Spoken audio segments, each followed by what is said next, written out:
Good morning students. आज हम पिछले क्लास से आगे बढ़ेंगे। पिछले क्लास में हमने सूफी संतों के बारे में जानकारी दी थी। क्योंकि अरब जगत में इसका प्रादुर्भाव हुआ था, आज हम देखते हैं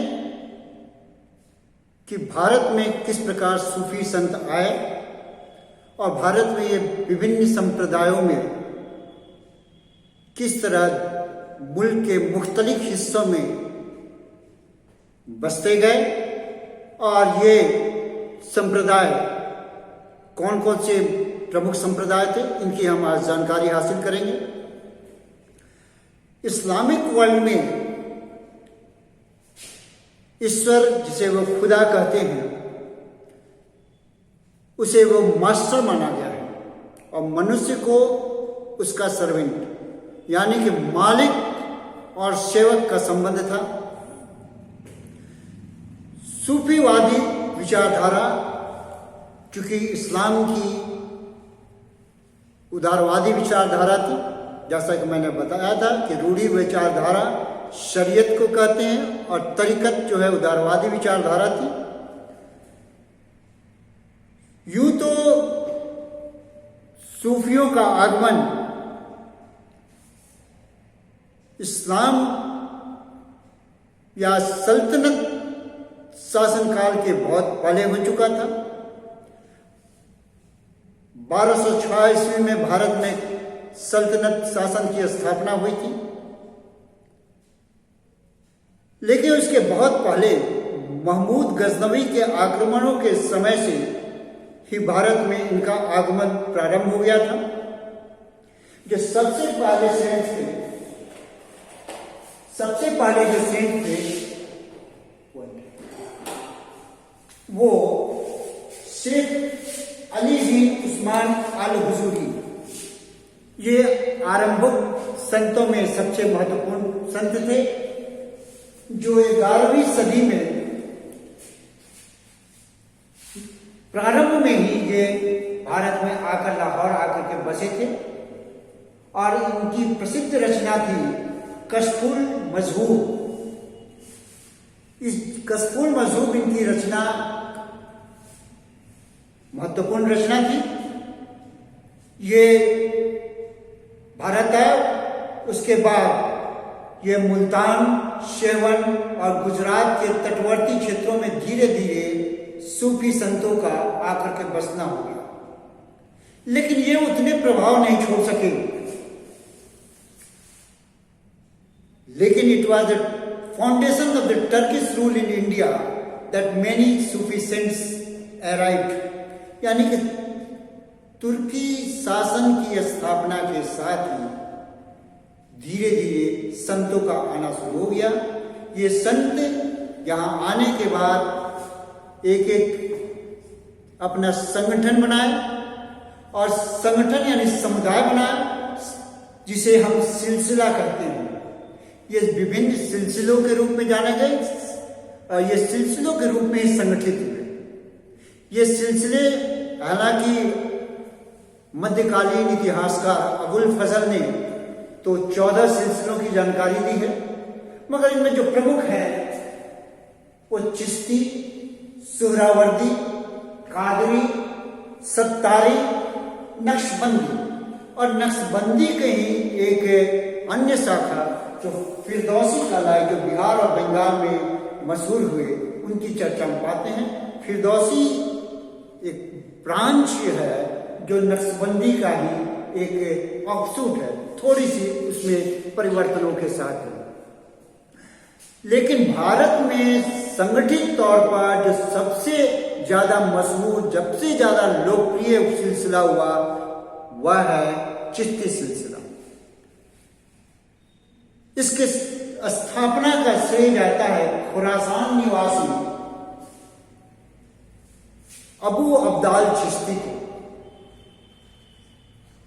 इनका पूरा नाम ख्वाजा अबू अब्दाल चिश्ती था, लेकिन भारत में इसको लोकप्रिय बनाने वाले, जनता के बीच में पॉपुलर होने वाले थे, उनका नाम था हजरत ख्वाजा मोइनुद्दीन चिश्ती। इनका जन्म 1143 ईस्वी में खुरासान में, क्षमा कीजिए, सिस्तान में हुआ था। 1190 ईस्वी में भारत आए। पहले तो लाहौर में बसे, फिर दिल्ली आए और फिर दिल्ली के बाद ये अजमेर जाकर के वहीं अपने आसन जमाया। ये गरीब नवाज के नाम से बहुत ही मशहूर हुए, बहुत ही लोकप्रिय हुए। ये सर्वव्यापी ईश्वर, यानी कि ईश्वर सब जगह विद्यमान है, सब जगह उपस्थित है, इसकी बात की इन्होंने। फिर एकेश्वरवाद की बात की। मानवता की सेवा को अपना सबसे महत्वपूर्ण कार्य मानते थे और ईश्वर को सर्वोच्च मानते थे। 1234 ईस्वी में इनकी पार्थिव स्वरूप यहीं रह गया और इनकी आत्मा खुदा या ईश्वर में विलीन हो गए। इनके मरने के संबंध में कहा जाता है कि वो ध्यान में जब गए थे तो पता ही नहीं चला कि वो कितने दिन ध्यान में रहे। 10वें दिन तक इन्हें जब दरवाजा खोला गया तो इनका शरीर, पार्थिव शरीर पड़ा हुआ था। तो एग्जैक्ट डेट नहीं पता कि जिस दिन वो ध्यान में गए और 10 दिन बाद जब दरवाजा खुला, तो इसलिए उतने दिनों को, जो 10 दिन का गैप है, उस दिन के लिए हम उस्र का त्योहार मनाते हैं। इनके शिष्य हुए ख्वाजा कुतुबुद्दीन बख्तियार काकी, जिनकी कहानी जुड़ी है। ये रोटियों बांटने वाले थे। इनका जन्म 1186 ईस्वी में फरगना में हुआ था। ये इल्तुतमिश के शासनकाल में भारत आए थे। पहले मुल्तान में बसे, मुल्तान से दिल्ली में आए और दक्षिणी दिल्ली में इन्होंने अपना आसन जमाया। इल्तुतमिश ने एक प्रस्ताव रखा। उसने शेख उल इस्लाम की इन्हें उपाधि दी और पद देने का बात की, मगर उन्होंने कोई पद न लिया और इसे अस्वीकार कर दिया। ये काफी मशहूर हुए। इनके शिष्य हुए फरीदुद्दीन गंजे सकर। फरीदुद्दीन गंजे सकर, इन्हें हम पंजाब के क्षेत्र में काफी लोकप्रिय मानते हैं। ये बाबा फरीद के नाम से मशहूर हुए और पंजाब में इन्होंने काफी लोकप्रियता हासिल की। पहले हाँसी में जमे, हाँसी में इनका जन्म वैसे मुल्तान में हुआ था, जो पंजाब और सिंध के बीच का क्षेत्र है। वहाँ पर 1175 ईस्वी में हुआ था और ये पंजाब में आकर बसे। पंजाब के पकपाटन में यहीं पर रहे और यहीं उनकी 1265 ईस्वी में मृत्यु हुई थी। हासन से, क्षमा कीजिएगा, हाँसी से अधोजन आए और यहीं पर चिश्ती मत का इन्होंने प्रचार और प्रसार किया। ये एकांत प्रिय जीवन, यानी कि शहर और गांव से काफी दूर एकांत में रहना ज्यादा पसंद करते थे। सुल्तान बलबन इनका काफी इज्जत करता था, इनका काफी सम्मान करता था। इनके एक शिष्य हुए हजरत निजामुद्दीन औलिया। इन्हें महबूब ए प्रिय के नाम से जाना जाता है। निजामुद्दीन औलिया का जन्म 1236 ईस्वी में पश्चिमी उत्तर प्रदेश में बदायूं में हुआ था। इन्हें क्रेडिट जाता है कि ये दिल्ली के 7 सुल्तानों के शासनकाल को देखा, परंतु किसी भी सुल्तान के संबंध रखने में इन्होंने इच्छा जाहिर नहीं की। मोइनुद्दीन चिश्ती के बाद में ख्वाजा मोइनुद्दीन चिश्ती के बाद में ये सबसे मशहूर संत हुए सल्तनत काल के दौरान में।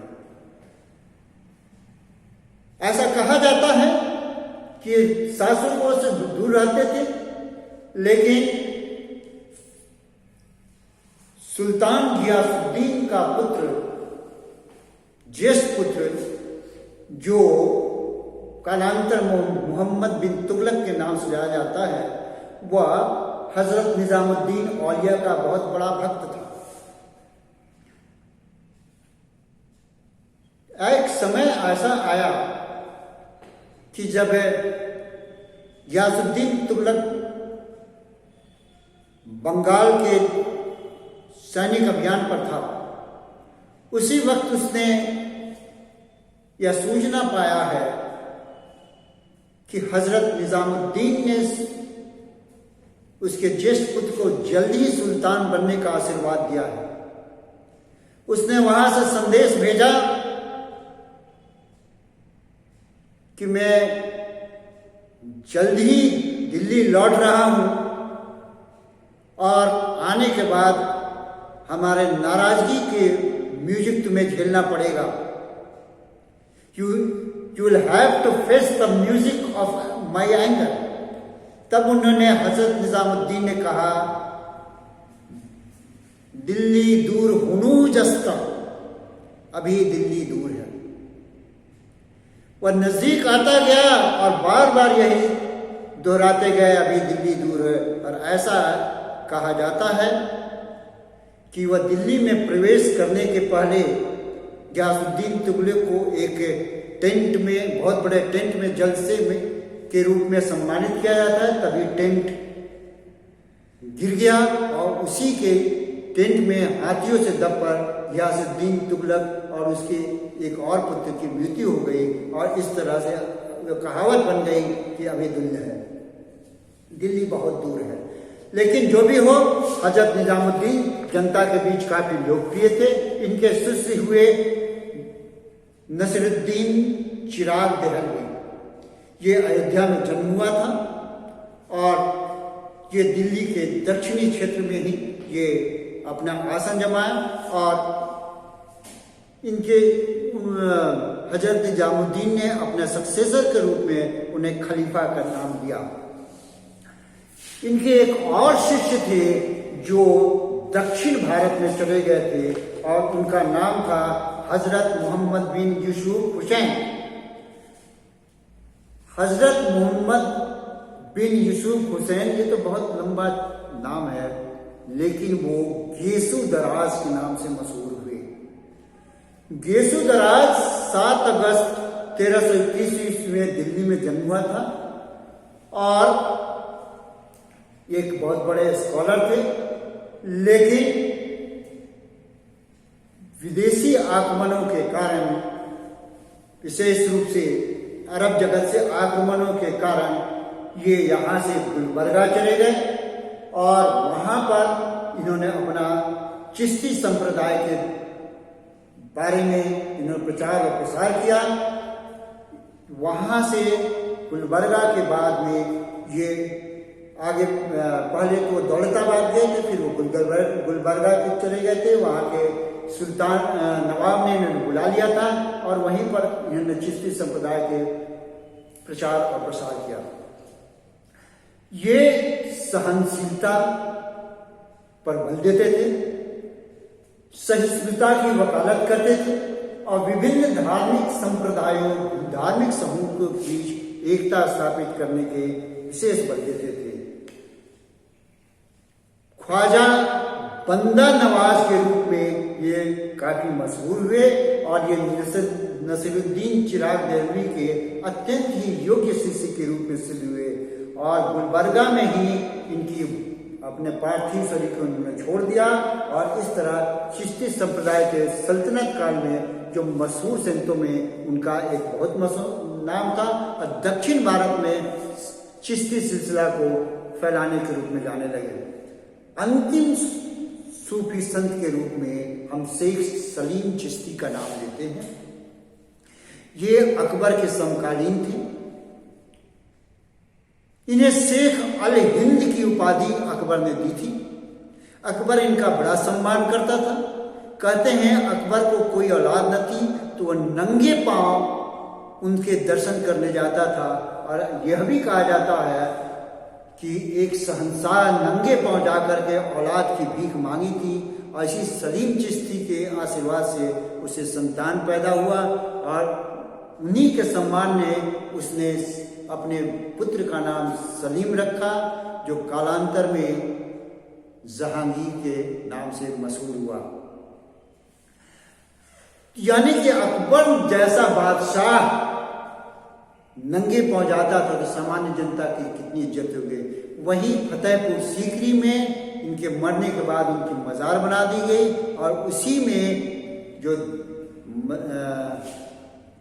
मस्जिद है वहीं पर इनकी मजार बनी हुई है फतेहपुर सीकरी में। अब दूसरे सिलसिले की हम बात करते हैं, सोहरावर्दी सिलसिले का। ये उत्तर पश्चिम भारत में था।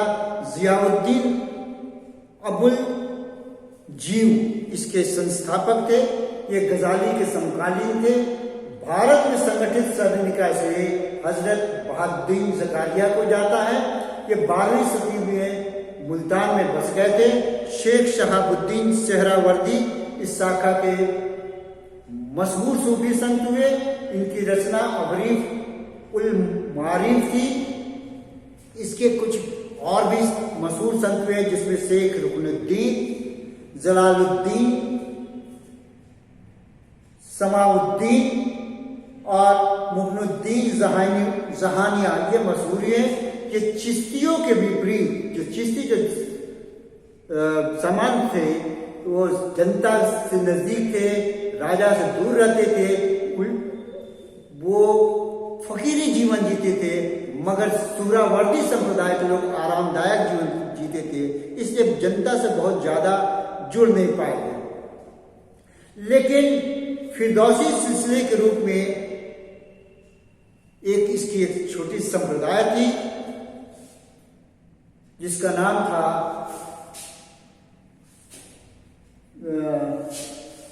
फिरदौसी सिलसिले पूरी भारत में है। सबसे प्रख्यात जो है हजरत शरफुद्दीन याहिया मनेरी हुए और इन्होंने वहदत उल वज़ायद के नाम पे या वजूद के नाम से इन्होंने जो लिबरल था, एकात्मवाद का सिद्धांत इन्होंने दिया और इनके अनेक पत्र मुक्तुबात के नाम से मशहूर हुए थे। और आगे दूसरे हम देखते हैं दूसरे संतों में शेख अब्दुल सत्तार जो थे, इन्होंने सत्तारिया शाखा की स्थापना की और भारत में ये जौनपुर में आए और सुल्तान इब्राहिम सरकी जो कि मालवा के क्षेत्र में राज शासक थे, वहाँ पर उन्होंने पहले तो आसन जमाया, परंतु उनसे अनबन हो जाने के कारण वहाँ से मांडू चले गए और वहीं पर उनका देवावसान हो गया। ये इस्लाम धर्म को हिंदू धर्म के साथ जोड़ने का प्रयास किया, हिंदुओं और मुसलमानों में समन्वय का प्रयास किया। हजरत मोहम्मद गौस इस परंपरा के सर्वश्रेष्ठ संत थे, सर्वश्रेष्ठ प्रतिनिधि थे। इनकी रचना जवाहर शमसा थी। 1502 ईस्वी में इनका देहावसान हो गया था। इस परंपरा में संगीत को काफी योगदान दिया था और कहा जाता है कि इसी परंपरा के एक संत थे जिसका नाम था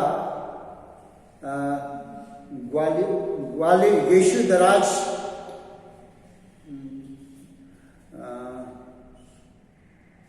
क्षमा कीजिए नाम याद नहीं आ रहा है, मोहम्मद गौस, हाँ, हजरत मोहम्मद गौस ये संगीत के बहुत बड़े विद्वान थे।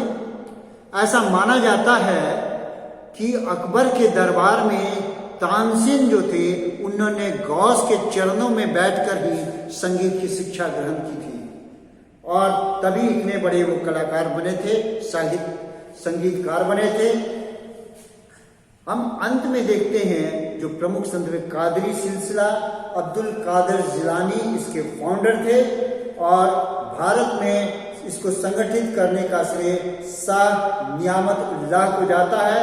इस परंपरा में रूढ़िवादी और दोनों चीजों को जोड़ने का प्रयास करा।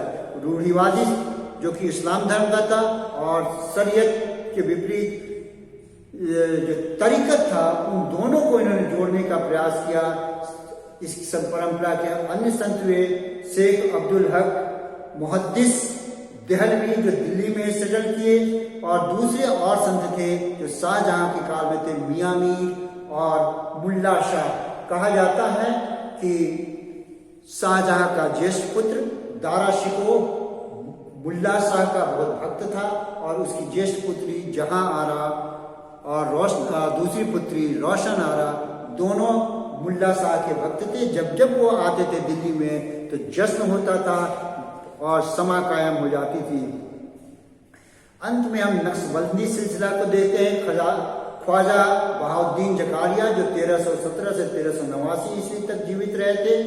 ये ख्वाजा बाकी बिल्लाह इसके भारत में फाउंडर थे और ये ऑर्थोडॉक्स मुस्लिम थे, रूढ़िवादी मुस्लिम थे। वहादत उल वजूद के सिद्धांत का खंडन करते थे, यानी कि एक स्वराज का सिद्धांत का इन्होंने खंडन किया और अकबर के जो सिंथेसिस था ही, जो समन्वय की भावना का इन्होंने विरोध किया। और यही वजह है कि जो कालांतर में ये हम देखते हैं कि ये औरंगजेब ने नक्शबंदी सिलसिला को, जो रूढ़िवादी सिलसिला थी, उसको उसने ग्रहण किया और शेख वलीउल्लाह जो उसके काल में इस सिलसिले के संत हुए उनसे काफी जुड़ाव रखा उसने।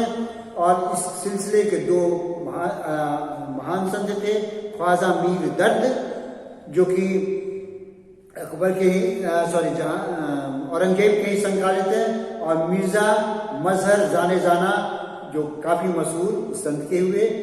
और इस तरह हम देखते हैं कि भारत में सूफी संत विभिन्न संप्रदाय में थे और भारत के विभिन्न हिस्सों में बट गए थे, जो पश्चिम से लेकर पूरब में बिहार और बंगाल।